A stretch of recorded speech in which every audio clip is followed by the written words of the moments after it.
Hello everyone, teaching balancing में हम सभी का स्वागत करते हैं और आशा करते हैं कि आप सभी ठीक होंगे। आज के इस वीडियो में हम टॉप 60 ऑब्जेक्टिव टाइप क्वेश्चन जो हैं वो पढ़ेंगे। सेलुलर ऑर्गेनाइजेशन, टॉपिक का नाम है सेलुलर ऑर्गेनाइजेशन। इसमें 60 क्वेश्चन। जैसे यहाँ पहला क्वेश्चन है, पहला क्वेश्चन क्या है? In gene regulation open reading frame ORF implies. पहला क्वेश्चन ही आप देख सकते हैं, इस तरह से क्वेश्चन पूछा जाता है, ठीक है ना। देखो ORF यहाँ पे लिखा है ओपन रीडिंग फ्रेम्स। ये रीडिंग फ्रेम्स होते हैं where successive nucleotide triplets can be read as codons specifying amino acids and where the sequence of these triplets is not interrupted by stop codons. Okay, तो इसका जो answer आएगा वो क्या आएगा? A series of triplet codons that begins with a start codon and ends with a stop codon, ठीक है ना। In gene regulation open reading frames implies. Okay, open reading frames होते हैं जहाँ पे सक्सेसिव न्यूक्लियोटाइड ट्रिपलेट्स जो होते हैं वो रीड किए जाते हैं as codon specifying amino acids, और वहाँ पे जो सीक्वेंस होता है उन ट्रिपलेट्स का वो इंटरप्टेड नहीं होता है बाई किसी भी स्टॉप कोडॉन से, ठीक है ना।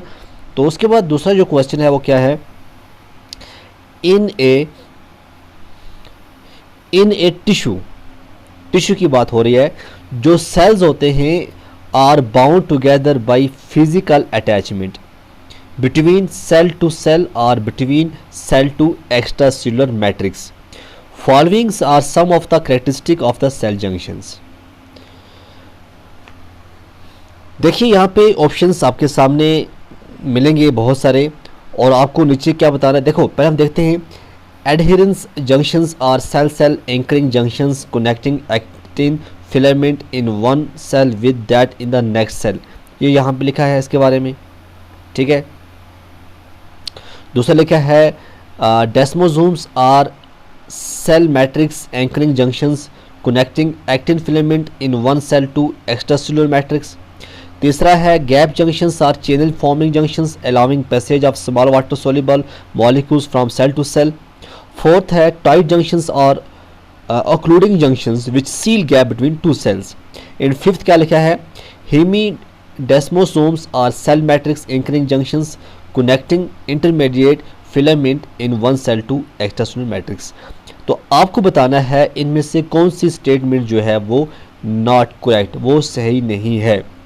देखिए अगर हम बात करें, a desmosomes is a cell structure specialized for cell to cell addition, a type of junctional complex, they are localized spot like additions randomly arranged on the lateral side of plasma membrane. So desmosomes cannot join cell matrix and connect action to cell matrix. Okay, तो answer जो इसका आएगा हम यहाँ पे देख रहे हैं, तो इसका जो आंसर आएगा वो आएगा 1 and 2, ठीक है ना। देखिए 1 and 2 की बात है, ये जो है ये कॉम्बिनेशन नॉट करेक्ट, ये नॉट करेक्ट है। बाकी जो है नीचे वाले 3 जो हैं वो करेक्ट हैं, ठीक है। यह आप समझ आपको आया होगा, ठीक है ना। पहला भी गलत है, दूसरा भी कॉम्बिनेशन इसकी नहीं आती है, लेकिन जो थर्ड है, फोर्थ है, फिफ्थ है, जैसे यहाँ पे गैप जंक्शंस और channel forming junctions allowing passage of small water soluble molecules from cell to cell. Okay, and second one is tight junctions और occluding junctions which seal gap between two cells. And third one hemidesmosomes are cell matrix anchoring junctions connecting intermediate filament in one cell to extracellular matrix. तो इसका जो answer आएगा वो क्या आएगा? इसका answer आएगा 1 and 2, बी पार्ट जो है इसका आंसर आएगा। इसी तरह से क्वेश्चन नंबर तीसरा है change in calcium ions concentrations can initiate various responses in plants, which one of the following response is not known to be initiated by change in calcium concentration. Okay, तो यहाँ पे है lateral root formation, closure of stomata, reorientation of growth in pollen tubes, thickening of cell walls in young tobacco, seedling in response to wind. The answer is lateral root formation, ठीक है। lateral root formation is जो है हमें बताना है which one of the following response is not known be initiated by change in calcium। तो lateral root line जो है not known to be initiated by change in calcium concentration। okay, question number 4, question number 4 क्या कहता है, complex eukaryotic cells में have evolved from simpler prokaryotic cells because complexity of organization increase the. Question number 4, देखो जो prokaryotic cells होते हैं are known to be much less complex than eukaryotic cells, since eukaryotic cells are usually considered to be present at a later time of evolution. It is likely that eukaryotic cells have evolved from prokaryotic cells. These differences in complexity can be seen at the cellular level. The DNA of prokaryotes is circular and attached to the plasma membrane, while eukaryotic DNA is packed into chromosomes bundles. Prokaryotes DNA is contained in nucleides which is not surrounded by nuclear membrane. Eukaryotic DNA is more complex, where it has histones, proteins that binds the DNA into a more compact form, and non-histone proteins is in chromosomes. Chromosomes are contained in the nucleus with a nuclear envelope, a defining features of eukaryotic cells. The answer is B, efficiency of energy utilization. Okay. Question number 5, when cells enter mitosis, their existing array of cytoplasmic microtubules must be rapidly broken down and replaced with the mitotic spindle, which pulls the chromosomes into the daughter cells. The enzyme catenin is activated during the onset of mitosis and chops microtubules into short pieces. The possible fate of the microtubules fragments created by catenin will be, तो इसका answer क्या आएगा, D polymerisation इसका जो है answer आएगा, D पॉलीमराइजेशंस।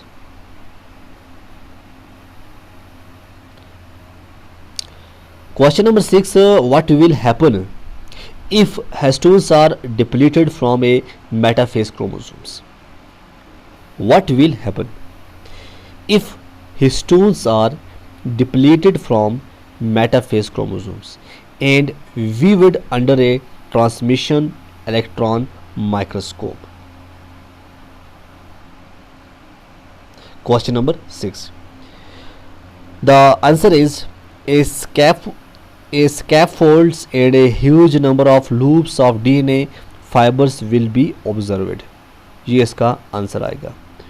देखो maximum condensation of chromosome in a cell can be visualized in the metaphase phase of cell division. The metaphase chromosomes actually consist of two sister chromatids connected by a complex called kinetochores at the centromere, will be having an average thickness of 1400 nanometer, 700 nm to each sister chromatids. The formation of chromosomes during cell division is by the condensation of genetic materials DNA with a variety of proteins, generally classified as histones and non-histones. The individual DNA double helix will be having a diameter of 2 nm. The 2 nm DNA helix coils around the histone octames, to each of H2A, H2B, H3 and H4 to form a bead on string like structure having 11 nm thickness. The beads are actually the nucleosomes particles. Each histone's octames will be surrounded by 1.65 tons of DNA with 146 to 147 nucleotides.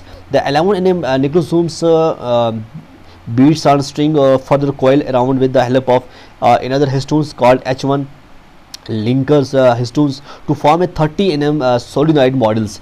In order to have higher level of coiling, the 30 nm fibers loops around a cellular protein scaffolds.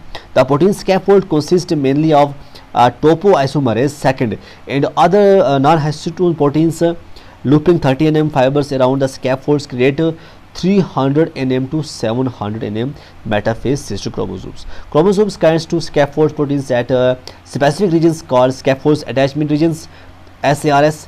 In the question, only histone proteins are depleted, which means that scaffolds will not be affected. Thus, the option C, scaffolds in large number of loops of DNA fiber will be observed under transmissions of electron microscope. Okay. Question number 7. The ability of a cell membranes to allow hydrophilic molecules to pass into a cell is determined by. The ability of cell membranes to allow hydrophilic molecules to pass into a cell is determined by, the answer is integral membrane proteins. Integral membrane proteins. Okay, this is the answer. Next question, membrane synthesis takes place. Membrane synthesis take place in the endoplasmic reticulum. Membrane synthesis, the endoplasmic reticulum is the cellular organelle responsible for membrane synthesis.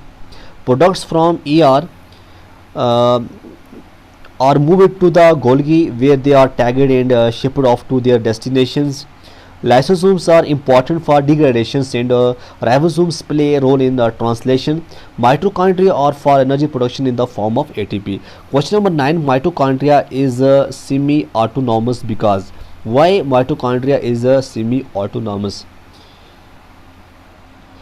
Because its genome is capable of translating only some of the proteins that helps in ATC but not in matrix proteins or TCA. Okay, the answer is B. Its genomes can translate only some of the proteins that help in ATC but not in the matrix proteins of TCA. That is why mitochondria is semi-autonomous. Okay. Question number 10. A diploid cell is S phase of cell cycle. If the haploid cell DNA content is represented by C, the DNA content in this cell in the S phase would be. The answer is 2C. S phase, synthesis phase, is the part of the cell cycle in which DNA is replicated, occurring between G1 phase and G2 phase. Okay.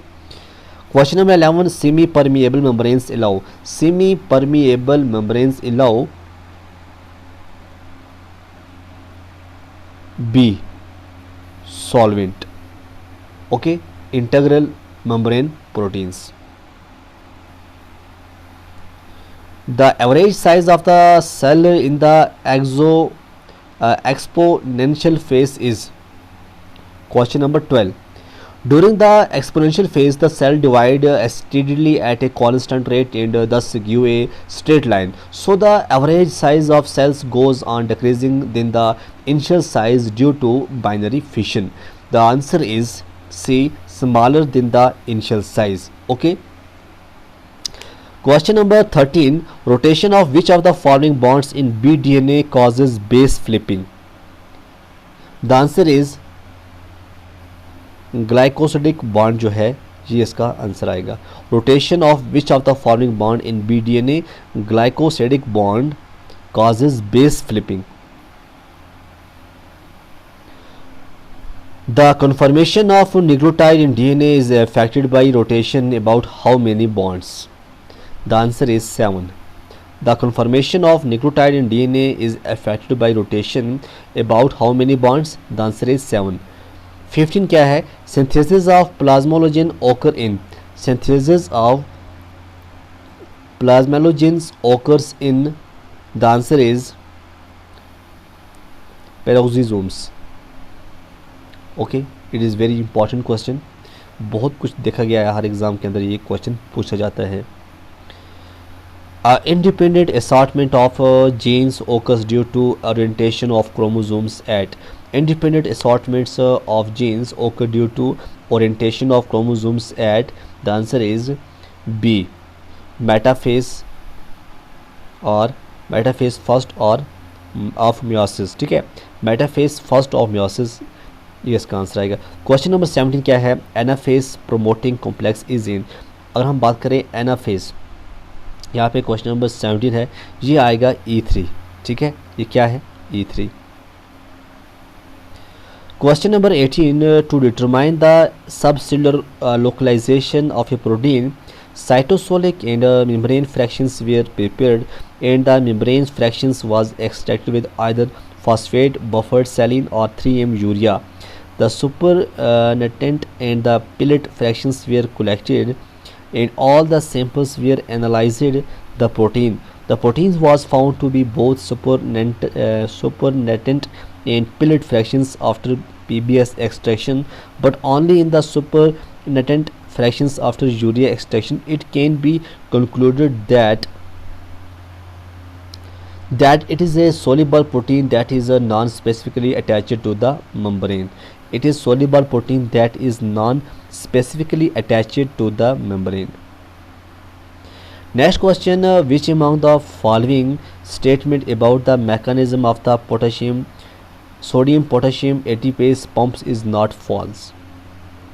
In the sodium potassium ATPase pump, sodium is pumped out of the cell and potassium is pumped inside the cell. The multi subunit proteins open to the interior of the cell in one conformation and binds sodium instead of potassium. ATP phosphorylates it on an aspartyl residue, resulting in production of an ADP and the phosphorylated sodium potassium ATPase. A conformational change occurs and alters the ability of the proteins to bind sodium, and in this form it opens to the outside, releasing sodium and binding potassium. When the phosphoryl group is hydrolyzed of the protein, the conformation change again to release potassium inside the cell, and in this conformation sodium binds again. Altogether 3 sodium ions are transported out of the cell and 2 potassiums are transported in. Cardiac glycosides do not inhibit the sodium potassium ATPase pump by preventing its phosphorylation by ATP. Rather, they inhibit by preventing the removal of the phosphoryl group on the phosphorylated sodium potassium ATPase. This freezes the pump and inhibits the removal of sodium from inside the cell and the entry of potassium. The answer is A. In the sodium potassium ATPase pump, sodium is pumped out the cell when the protein is phosphorylated. Okay. Question number 20. Which among the following mechanism irreversibly and inactivates the cyclins activating CDKS in that phase at the end of each phase of cell cycle? The answer is proteolysis is in a proteasomes is responsible for destruction of cyclins at the end of each phase of the cell cycle. Cyclins are directed to proteasomes by the attachment of ubiquitin, and ubiquitination of the cyclin is a necessary step for its destructions. But ubiquitin does not actually inactivate the cyclin, it simply marks it for destructions by the proteasomes. Some cyclins, especially in M phase, can be inhibited by multiple phosphorylation, but this is reversibly as the cyclins are only temporarily inactivated. These cyclins are reactivated within the same phase by removing the phosphatase. So dephosphorylation actually activates cyclins in this instance rather than inactivating it. The answer is A. Destruction by proteolysis in a proteasomes. Okay. Question 21. MPF controls the initiation of mitosis in eukaryotic cells. MPF kinase activity requires cyclins B. Cyclin B is required for chromosomes condensation and the breakdown of the nuclear envelope into vesicles. Cyclic B degradation is followed by chromosome decondensation, nuclear envelope reformation, and exit from mitosis. This requires ubiquitination of a cyclin destruction box. Motifs in cyclin B: RNAs treated xenopus eggs extracts and sperm chromatids were mixed. MPF activity increased with chromosomes condensation and nuclear envelopes breakdown. However, this was not followed by chromosomes decondensation and nuclear envelope reformation because the answer is cyclin lacking the destruction box and had been overexpressed. Cyclin lacking the destruction box had been overexpressed is the correct answer. A cyclic peptide containing the sequence D-valine, L-lactate, L-valine and D-hydroxyisovalerate repeated 3 times forms a complex with potassium ions which is highly soluble in lipid bilayers. The structure of the molecules is likely to be inside is hydrophilic and outside is hydrophobic. The answer is C. Hydrophobic inside chain exposed around the perimeter of the molecules. Okay.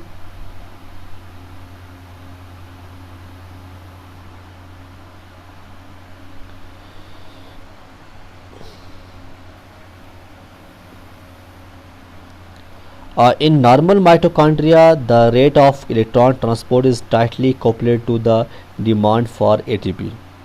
When the rate of use of ATP is relatively low, the rate of electron transfer is low. When demand for ATP increase, the rate of transfer also increase. Under these conditions of tight coupling, the number of ATP molecules produced per atom of oxygen consumed when NADH is the electron donor. The PO ratio is 2.5.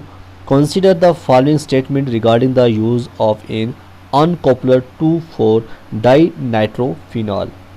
The answer is आएगा increases activity of the respiratory chain in the presence of the uncoupler requires the degradation of additional energy store like fats and. देखिए इसमें हमें और कुछ पढ़ना है। यहाँ पे नीचे और भी लिखा है which of the above statement regarding two four dinitrophenol which act as an uncoupler of oxidative phosphorylation is are true.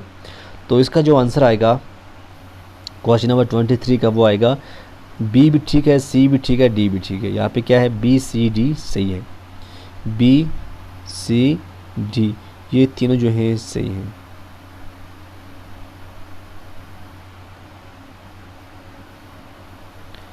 Which of the following statement is correct. हमें देखना है इसमें कौन सी स्टेटमेंट करेक्ट है। जैसे है thickness of biological membrane is exactly 5 nm, ये गलत है। उसके बाद है average thickness of biological membranes is 10 nm, ये भी गलत है।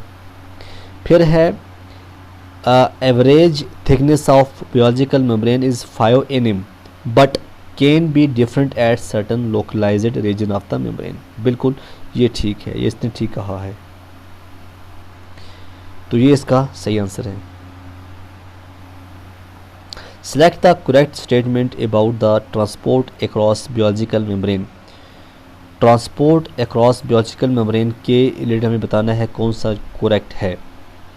देखिए अगर हम बात करें यहाँ पे है as the concentration of the transport molecules is increased both carrier proteins and ion channel saturates, ये गलत है। As the concentration of the transported molecules ion is increased carrier proteins do not saturate but ions channel saturate, ये भी गलत है। फिर है जी as the concentration of the transported molecules ion is increased carrier proteins saturate but ions channel do not saturate, ये सही है। तो इसका जो आंसर आएगा वो आएगा part C. Okay, question number 26 है for a repressible operon to be transcribed which of the following must be true. तो इसका जो आंसर आएगा वो आएगा RNA polymerase must binds to the promoter and the repressor must be inactive। ठीक है, for a repressible operon to be transcribed which of the following must be true, ये true होना चाहिए। उसके बाद है in addition to Watson Crick base pairing the telomeric DNA has, और हम addition to Watson Crick base pairing की बात करें, जो टेलोमेरिक डीएनए होता है वो क्या होता है, वो G4 डीएनए होता है। क्या होता है, G4 डीएनए होता है, ये इसको आप याद कीजिएगा। 28 कहता है which of the following statement is incorrect about transposons and और रेट्रो ट्रांसपोजोन्स। इसके बारे में आपको बताना है कौन सी स्टेटमेंट जो है यहाँ पे इनकरेक्ट बताई गई है। देखिए यहाँ पे है recombination between repeated transposons can not occur if the sequences are inverted related to, ये गलत है, पहला ही जो है गलत है। Retroviruses are related to RNA type transposons, बिल्कुल ये सही है। Transposons can alter a gene expression either by jumping into it और जंपिंग नियर इट, ये भी सही है। DNA type transposons can cut and paste themselves into new location, ये भी सही है। तो हमें बताना है इनकरेक्ट क्या है, इसका इनकरेक्ट यही है और सही जो है नीचे वाले हैं जो मैंने अभी आपको बताए। 29 कहता है methylated purines and pyrimidines characterize this RNA, किस DNA RNA को ये कैरेक्टराइज करता है। तो इसका जो आंसर आएगा वो क्या आएगा, इसका जो आंसर आएगा वो आएगा tRNA। क्या आएगा, tRNA। 30 क्वेश्चन क्या कहता है ionophore valinomycin is responsible for movement of, ये होता है के पोटेशियम, ठीक है। आयोनोफोर वेलिनोमाइसिन जो है रिस्पॉन्सिबल होता है मूवमेंट ऑफ के की। उसके बाद है during packaging of lysosomal enzyme in Golgi body, क्या बोलता है, during packaging of lysosomal enzyme in Golgi bodies क्या होता है, no carbohydrate residue would be removed coming from ER, ये होता है। Which cyclin is required for progression of cell from G2 to M phase, तो इसका जो आंसर आएगा वो आएगा साइक्लिन बी। क्वेश्चन नंबर 33 है आपके लिए, INK 4 is an inhibitor of which phase of cell cycle, ये होता है G1 में, ठीक है। 34 क्या कहता है, tetrodotoxin is used as, tetrodotoxin is used as किसके लिए यूज होता है, यूज होता है सोडियम चैनल ब्लॉकर के लिए, सोडियम चैनल ब्लॉकर के लिए, तो इसका जो आंसर आएगा वो आएगा Na+ चैनल ब्लॉकर। आज का क्वेश्चन नंबर 35, जैसे मैंने बताया है 60 क्वेश्चन लेकर मैं आया हूँ, और आज का 35 जो क्वेश्चन है, which organelle has characteristic galactolipids in its membrane, mitochondria, chloroplast, endoplasmic reticulum, Golgi body, the answer is chloroplast, chloroplast. 36 question क्या है, the concentration of glycosyl transferase in Golgi complex. अब ग्लाइकोसाइल ट्रांसफरेस है इन Golgi complex की, इसकी concentration जो होती है वो क्या होती है, increase in cis trans direction, increase in cis trans directions में होती है। Among the following modes of transport which does not allow carrier mediated transport, यह बताना है आपको क्वेश्चन नंबर 37 में, ये जो होता है आयन चैनल, इसका आंसर आएगा among the following modes of transport which does not allow carrier mediated transport, इसका आंसर आएगा आयन चैनल्स। 38 है प्रोलैमिलर बॉडीज आर प्रेजेंट इन, जो प्रोलैमिलर बॉडीज होती हैं वो प्रेजेंट कहाँ होती हैं, इट्यूप्लास्ट के अंदर वो प्रेजेंट होती हैं। क्वेश्चन नंबर 39 है, consider the following statement, osmosis is a process of transport of water across a semi permeable membrane, down the water potential gradient, up the water potential gradient, actively या passively, तो इसका जो answer आएगा वो क्या आएगा, A and D are correct, A and D are correct. Down the water potential gradient दूसरा होता है पैसिवली, किसकी बात हो रही है, ऑस्मोसिस की बात हो रही है। उसके बाद है ट्रांसपोर्ट ऑफ फ्रक्टोज इन्वॉल्व्स, जब फ्रक्टोज का ट्रांसपोर्ट होता है तो उसके अंदर क्या कुछ देखने को मिलता है, वो देखने को मिलता है प्राइमरी एक्टिव ट्रांसपोर्टर, क्या है, इन्वॉल्व करता है primary active transporter. Question number 41 है, क्राइनोफेजी इज ए फंक्शन ऑफ, क्राइनोफेजी किसका फंक्शन है, बड़ा इंपॉर्टेंट है ये, लाइजोसोम, क्या आएगा, लाइजोसोम का।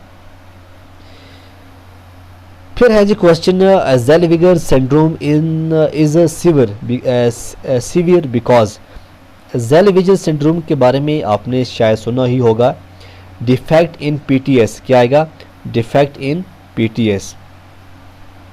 क्वेश्चन नंबर 43 है, the plasma membrane have distinct inside and outside faces.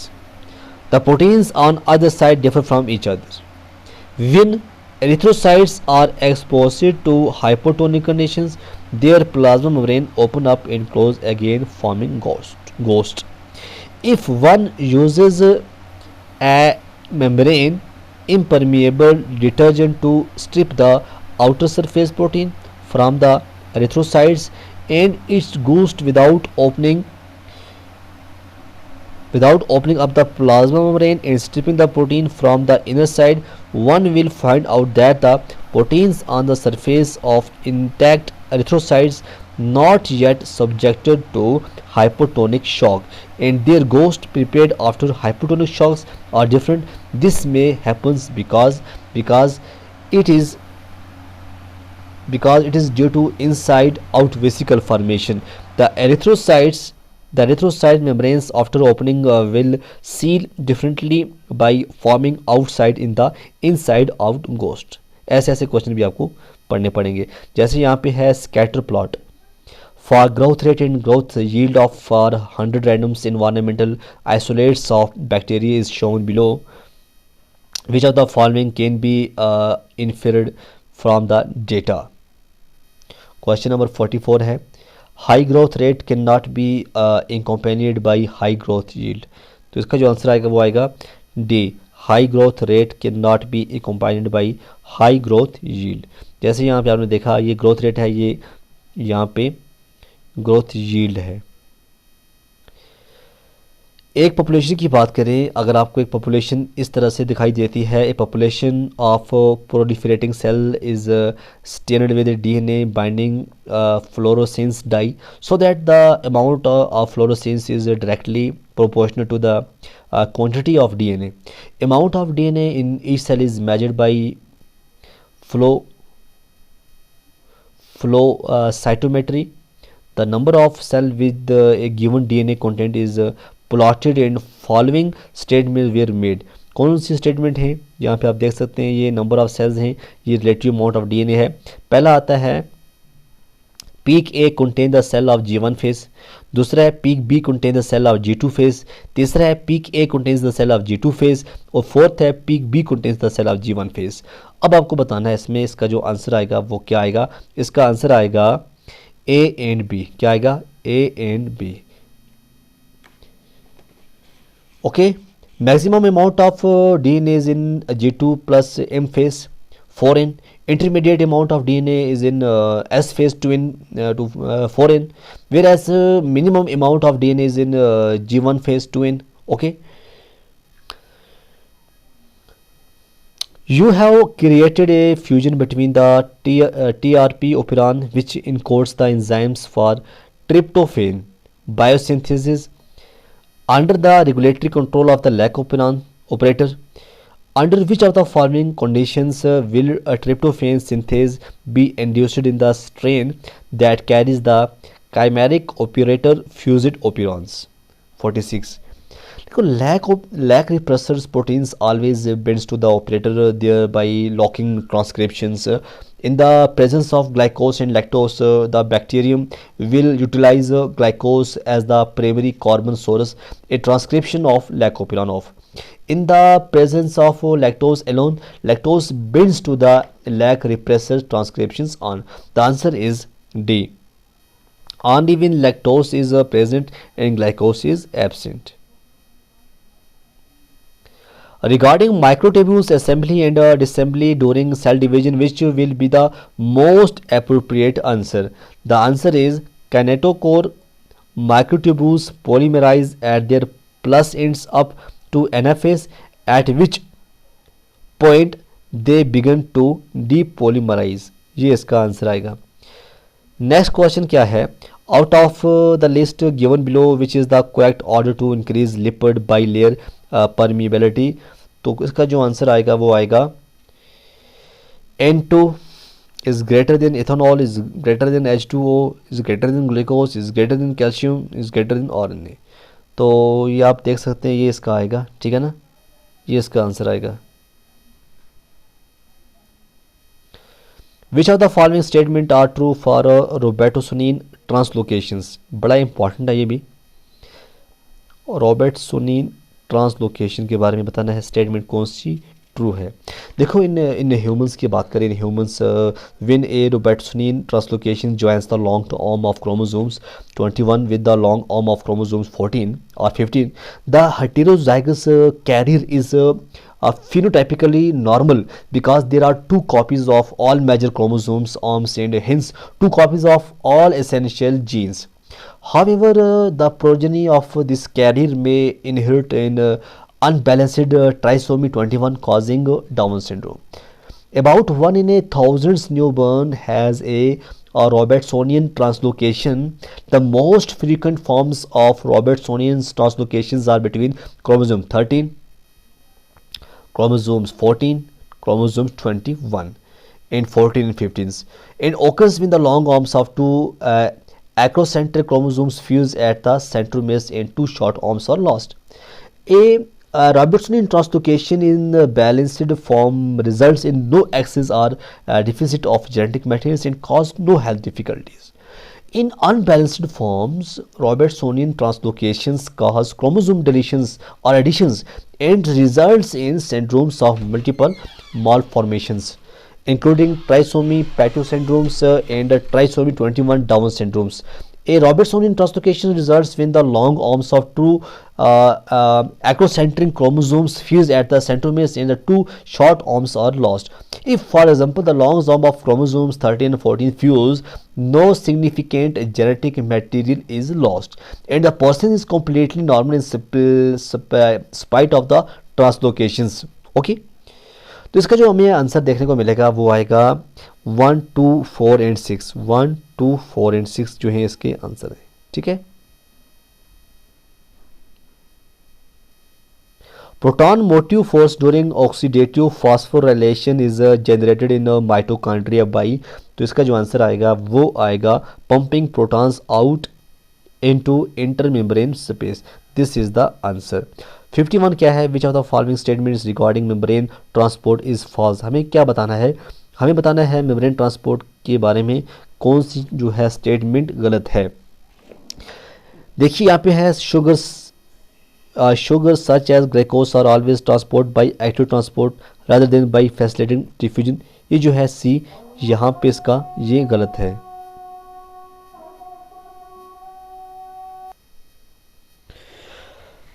Uh, 51 का जो आंसर आएगा वो क्या आएगा? वो आएगा sugar such as glucose are always transport by active transport rather than by facilitated diffusion carries. ये जो है स्टेटमेंट मेम्ब्रेन ट्रांसपोर्ट के रिलेटेड ये गलत है। ये क्या है? ये फॉल्स है। Why? Because due to the non polar lipid components polar and charged molecules will not transport directly through the plasma membrane.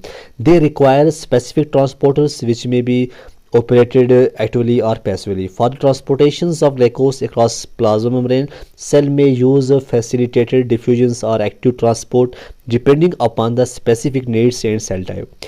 For example, sugars are transported through active transport from gut to the intestinal epithelial cells, whereas in the case of RBC, glucose is transported by facilitated diffusion. The glucose molecules cannot be passed directly through the membrane. They require specific transporters called glucose transporters, GLUTs. GLUTs are a class of membranes proteins that facilitates the transport of glucose across plasma membrane. 52 which of the following statement about meiosis is not true? Not true बताना है इसमें भी, 52 में भी। तो kinetochores of sister chromatids attached to opposite poles in meiosis first, यहाँ से ही जो है पहले ही यहाँ पे गलत है। क्या है? गलत है। इसमें क्या आता है? The homologous chromosomes pair prophase 1 and they separate to two opposite poles after the completion of meiosis first. Splitting of kinetochores will not occur during meiosis first. Kinetochores, a protein complex which holds the two sister chromatids together into which the spindle fibers attach during cell division. Splitting of kinetochores and separation of sister chromatids take place only during meiosis second. Okay. Question number 53 क्या है? An ORS solution given to diarrhea patients have both glucose and salt to have maximum benefits because क्यों? The answer is there are glucose sodium co-transporters in the apical membrane of the epithelial cells. ठीक है। ये ORS solution जो आप पीते हैं जब आपको डायरिया हो जाता है, ठीक है, तब क्या होता है? इसमें बताया गया है कि ग्लूकोज भी होता है और साल्ट भी होता है। वो क्यों होता है? क्योंकि there are glucose sodium co transporter in the apical membrane of the epithelial cells. फिर है जी according to operon concept in operator genes combines with okay, the answer is regulator proteins to switch off transcription. ठीक है। Next question है Which of the following is a conformational sensing enzymes during quality control in endoplasmic reticulum? The answer is glycosyl transferase.